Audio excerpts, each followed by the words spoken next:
the others who were on the battles of fight for equality. They were not easy. And I love you all for being there and having the opportunity to share that with you. And Mayor Parker, thank you again for your most recent fight for equal rights.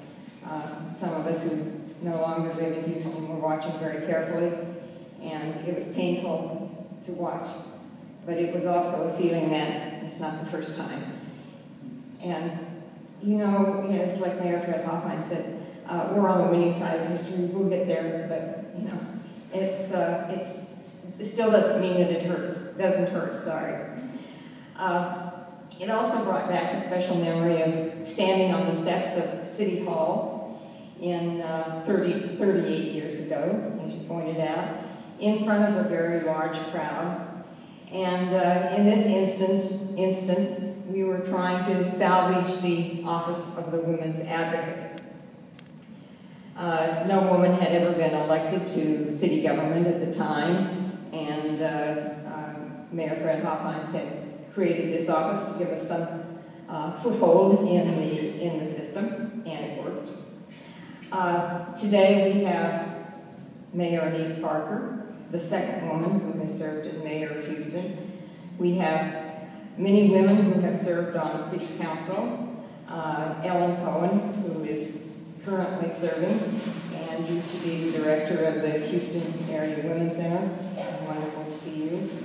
An old friend of mine who actually, I spoke at her commencement address at Texas Women's University, Sue Lovell, who also served on city council. Many women now in the state legislature, Sylvia Garcia, who also served in city government, and the same woman, Sylvia, who actually served on Commissioner's Court, which is probably the hardest, nastiest battle of all, and a woman from this area in Congress. So, you know, you look at from the steps of City Hall, struggling for the Women's Advocate, to all of these accomplishments, and you have to say, well, how did it happen? Well, the first thing I want to say is it didn't just happen. None of these things just happened. We made it happen. We pushed, we screamed, we demanded, we sacrificed, and but not without a lot of help. We were fortunate to have a visionary young mayor, Fred Hoffine, who was a key in all of this. The Office of the Women's Advocate itself had no formal power to speak of. We couldn't formally do anything, but nevertheless, it was terribly important, and it was one of those among the many things that Poppy talked about historically. It was another really vital turning point. It gave us, without the formal power, it gave us legitimacy. It gave us a place to organize, a center, a place to speak out, and something to be attacked.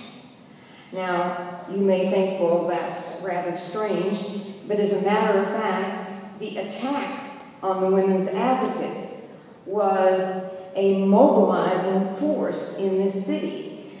And it sort of pointed out very, very clearly to everyone the hostility from many of our leaders at that time, and the attacks were personal.